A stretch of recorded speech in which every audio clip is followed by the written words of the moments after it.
amigo é amar, é saber compreender. Queridos irmãos, queridas irmãs, no ideal espírita, que Jesus nos abençoe na proposta redentora do amor. Boa noite.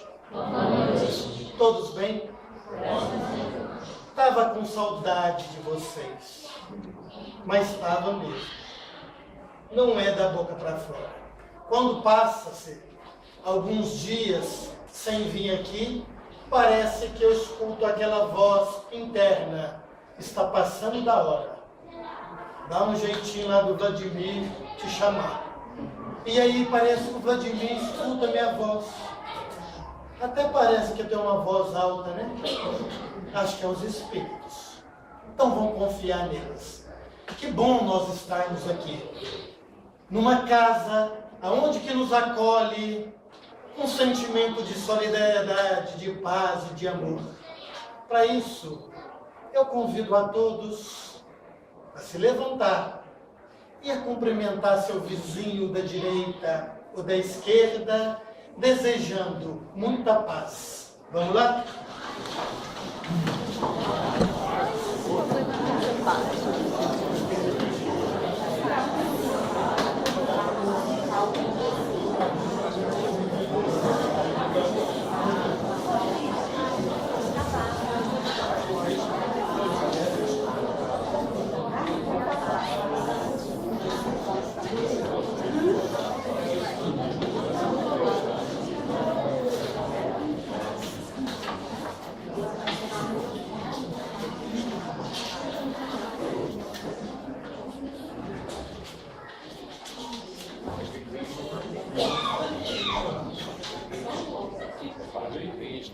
Oradores também. Se sintam abraçados pelos mentores espirituais deste centro.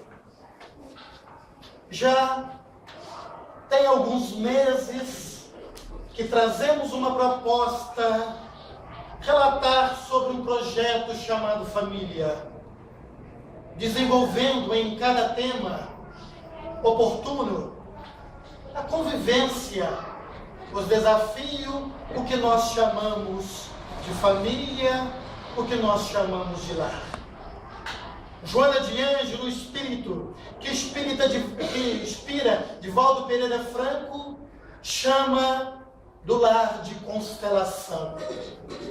E é justamente, está faltando mais 2 outros temas que oportunamente iremos abordar, que é sobre o sexo e sobre o aborto, ou melhor, 3 e a droga, iremos abordar oportunamente.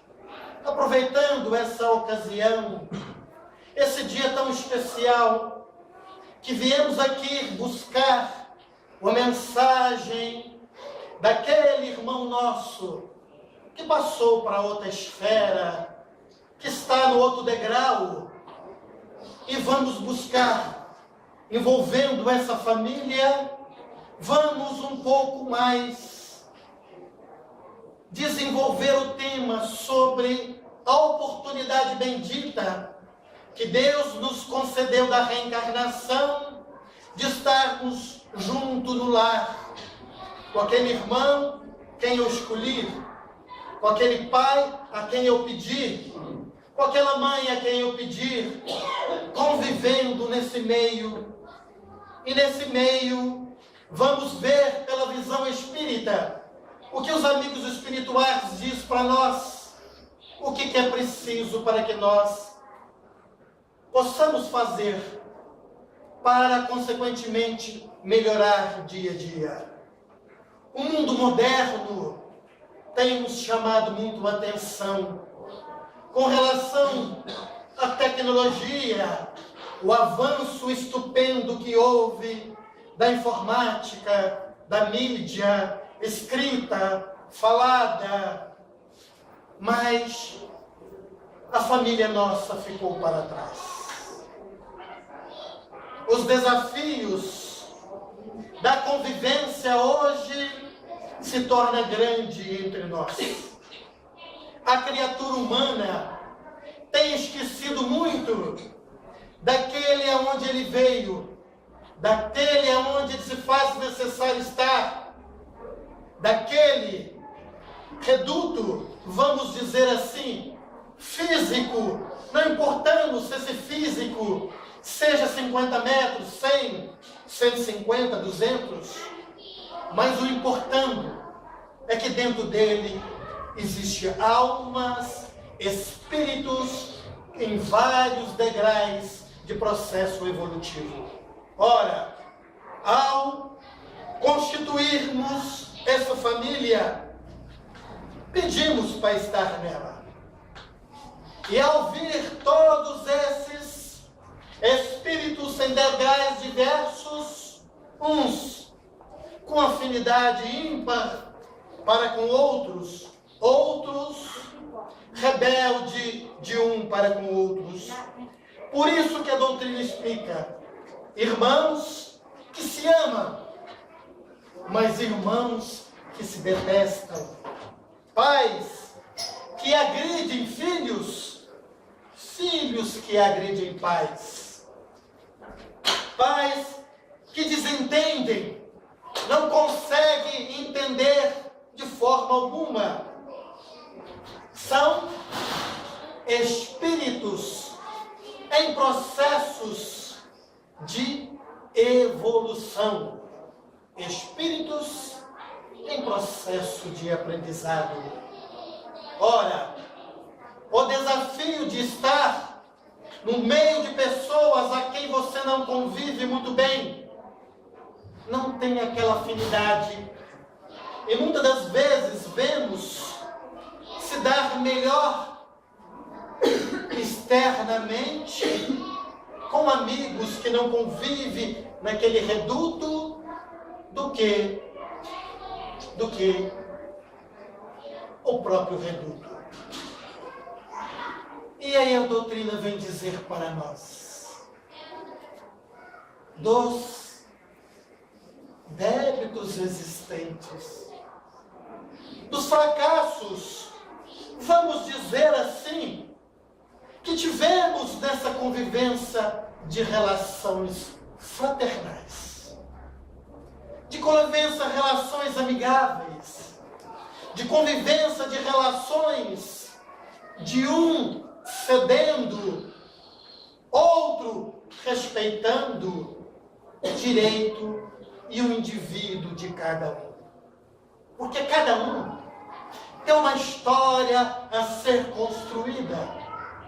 Cada um é um ser de muitas e muitas experiências. Cada um traz consigo um manancial de informações que jamais deve ser desprezada e menosprezada por quem quer que seja.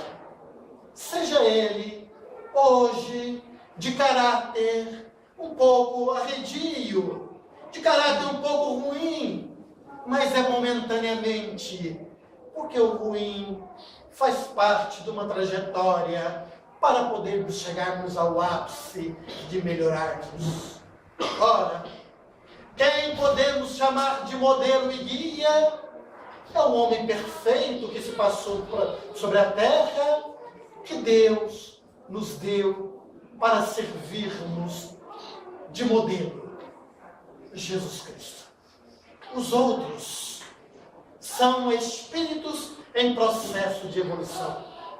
Mas para essa construção é preciso muito, muito mais que eu faça, além de respeitar, ceder aqueles momentos oportunos, aqueles momentos ímpar, de desespero, de revolta. Mas como eu faço isso, Vitor? Ontem eu lia sobre José Carlos de Luca. José Carlos de Luca, relatando para nós, hoje no livro Soluções e Alternativas, ele retratava que você é o que você pensa. Você elege a quem você quer ser elegido a companhia, se você pensa em coisas boas, em fraternidades, na caridade, na benevolência, na mansuetude, logicamente, você elegerá companhias espirituais que pensam igualmente a você. Mas se você pensa e continua pensando no vício da tristeza, da melancolia, da depressão, da angústia, você vai eleger também irmãos que também pensam nessa mesma faixa vibratória. E se você eleger e ter como companhia o vício do álcool, da bebida, o vício da droga, vai eleger irmãos que pensam nessa faixa de pensamento. Então, é preciso que nós mudamos as nossas atitudes. Primeiro, fazer uma sepsia mental, uma limpeza. Entender que você, dentro daquela constelação, faz parte de vamos dizer, 5 anos que tiver por lá. Eu sou essa parte daqui e eu tenho que procurar fazer. A doutrina também se explica porque eu tenho muitos simpáticos na minha volta. Ora, se afinizamos com alguém, como começamos a construir uma simpatia? Começamos a construir uma fraternidade, começamos a solidificar uma estrutura que perpetuará pela vida eterna, jamais ela se apagará. Por aí se vê que dentro dessa constelação familiar tem espíritos muito bons uns com os outros, porque já vieram de uma construção anterior a esta e estão passando mais um período aonde constituirá mais um pedacinho para consequentemente construir posteriormente. Por isso que se explica, são relações anteriores de afeições. Mas também a doutrina espírita explica por que eu não dou certo de forma nenhuma com o meu irmão. Por quê? Porque eu não dou certo de forma nenhuma com meu pai, eu não consigo entender, e meu pai, consequentemente, não me entende. Ele não me entende porque ele é muito ainda um pouco daquela geração de 59, de 60, de mais um pouco, de 55, 50. A cabeça, a educação dele foi outra. Ele não me consegue entender, porque hoje a modernidade é muito grande. Não.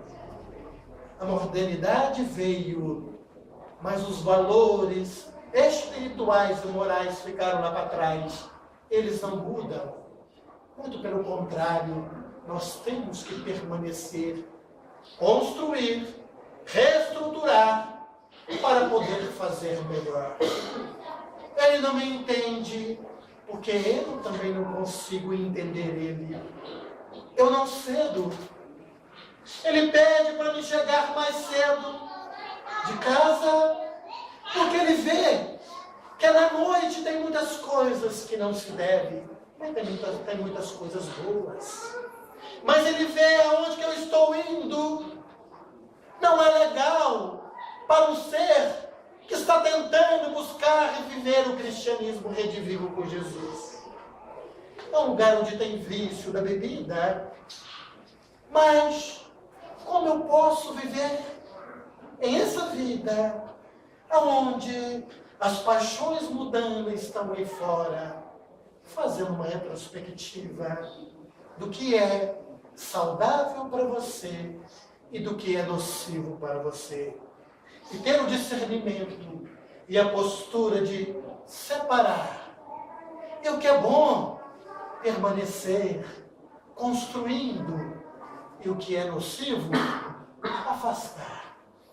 Mas o Pai fala sempre de uma certa forma que eu não consigo absorver. Então cede. Cede para que ele também possa ceder. Começa-se por você, não espera que o outro faça. Porque a partir desse momento, nós, ao sairmos daqui, consequentemente, teremos aprendido um pouquinho mais. E principalmente a exercitar a humildade que se faz necessária. Cede. 1, 2, 3. Em prol dessa estrutura que perpetuará para sempre. E aí, a doutrina espírita explica porque os antipáticos existem de um com o outro. Foi relações anteriores de ódio, de rancor, e nunca tiveram um momento para quebrar esse vínculo de lixo, vamos dizer assim, que se durou para muitos e muitos anos.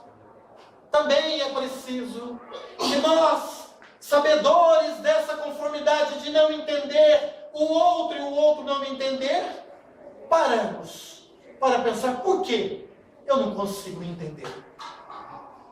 Mas a doutrina explica que eu sou eterno. Sou.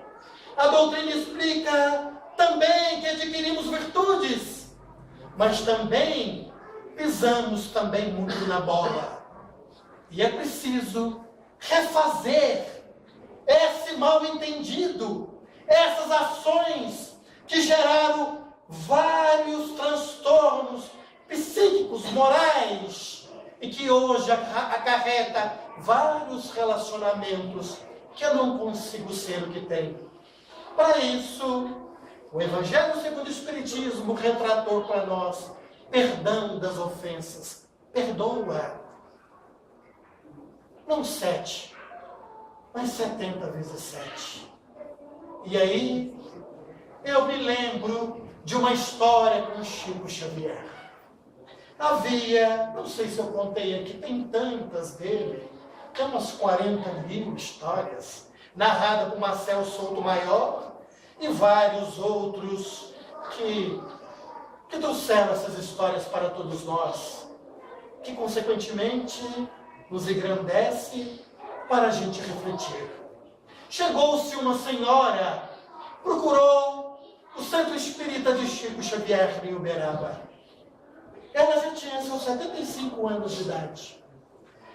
Depois do trabalho, normalmente, chegou para o Chico e disse: Chico,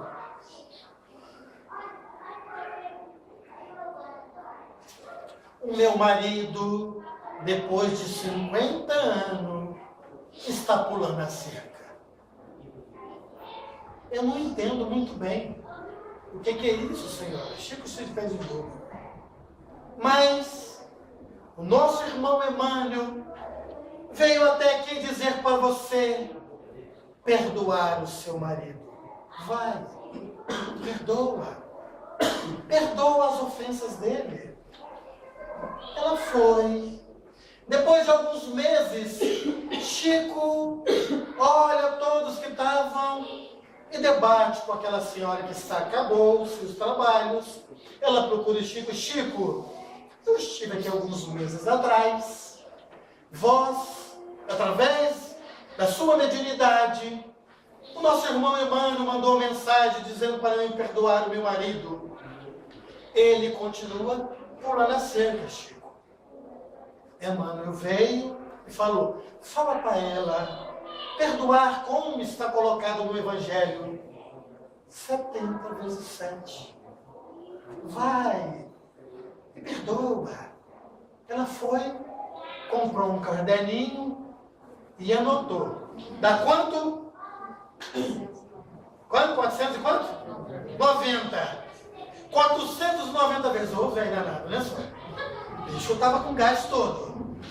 Chico, ele continua pulando a cerca. Perdoa. Mas eu perdoei.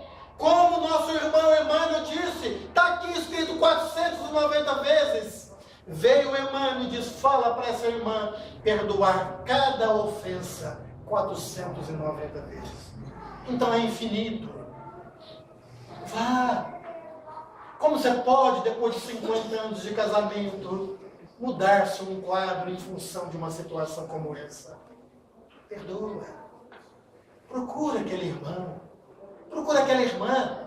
Reata esses vínculos fraternais de amor e de amizade, para que se solidifica. Mas também, muito dos nossos desvios atuais está na nossa conduta de espíritos imperfeitos que somos. Não cedemos. E aí é a minha posição que vale. Tem que valer a minha, não a do outro.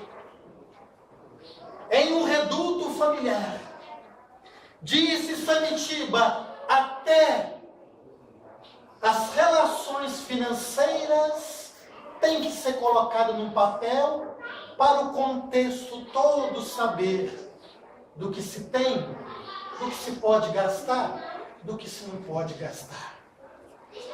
Pais, os filhos têm que ficar sabendo do que pode e o que não pode. Filhos, os pais conduzem na educação financeira. Quando você quer alguma coisa e não pode naquele momento, programa-se. Também podemos chamar a família para se reunir, para se programar uma viagem tão esperada, para o descanso físico e para o descanso emocional de cada um é merecedor. Programar uma viagem no final do ano, você está no meio do ano. Aonde nós podemos ir? Aonde vocês querem ir? Também podemos se programar uma família, chamando a todos para conversar e dar tarefas para poder cada um do lar ter as suas atividades. Porque segundo o Samitiba, pais estão criando filhos folgados. Olha só a palavra que ele usou. E é preciso que a gente chame atenção. Porque tem 3 décadas que as mulheres foram para o campo de trabalho. Foram fazer faculdade. Foram arranjar uma profissão digna. Porque é um espírito que está em evolução e é digno que ela vá. Aquela família dos modelos antigos acabaram.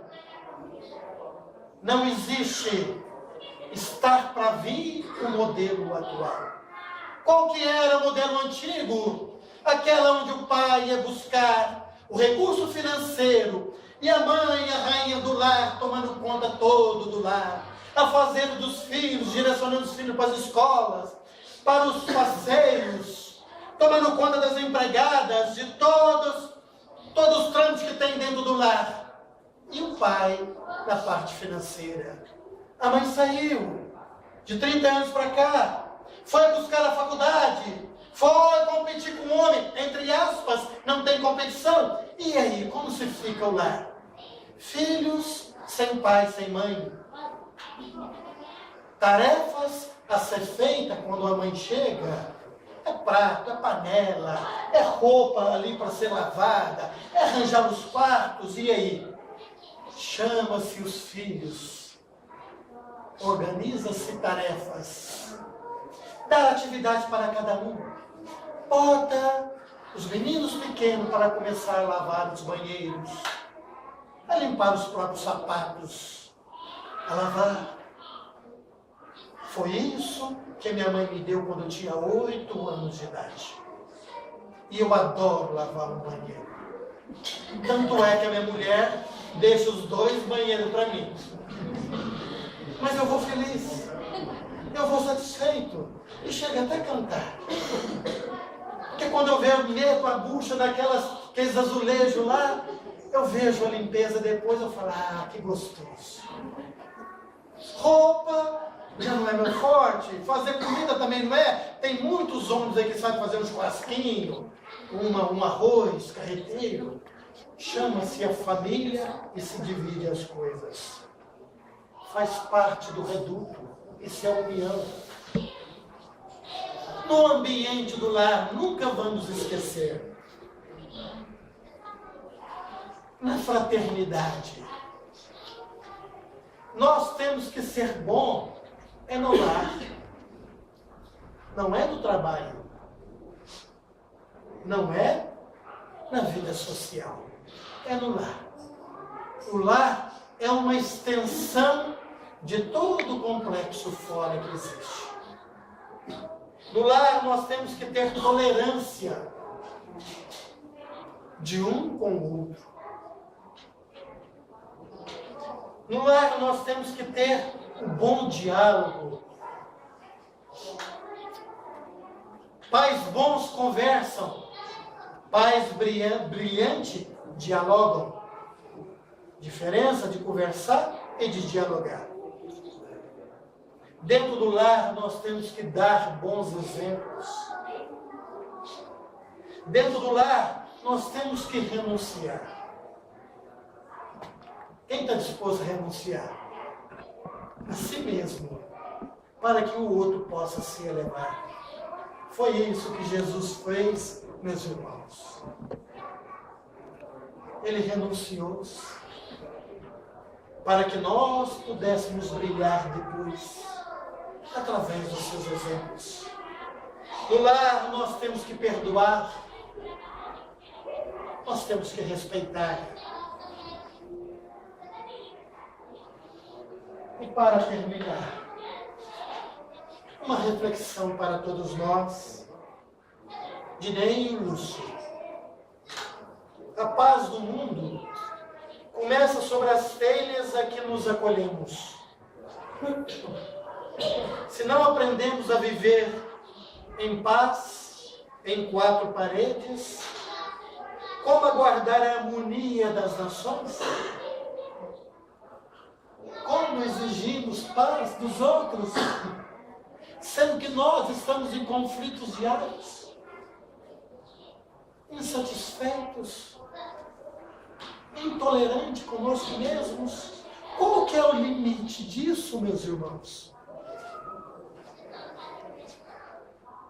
Eu não tenho uma resposta para lhe dar, mas eu tenho alguns roteiros, porque eu também vivo em conflito, como ser e como vocês. Também sou um ser imperfeito, perambulando pelos vales sombrios, e me pergunto, mas existem alguns roteiros a ser seguidos.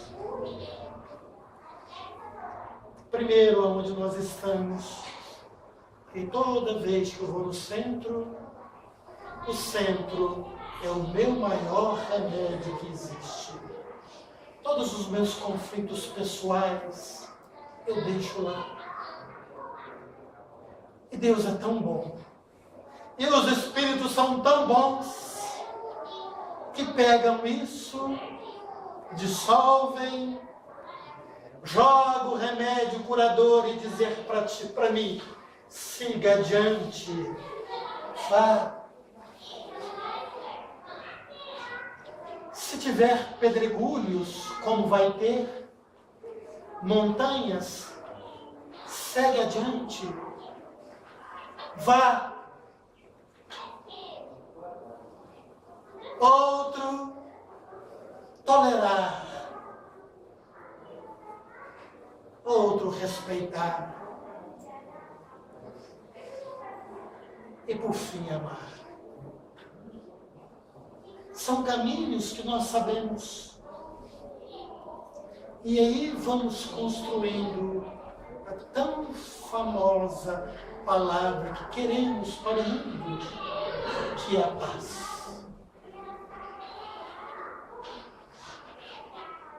Se não amamos o irmão mais próximo, associado à nossa luta de cada dia, como respeitar o eterno Pai que nos parece tão distante?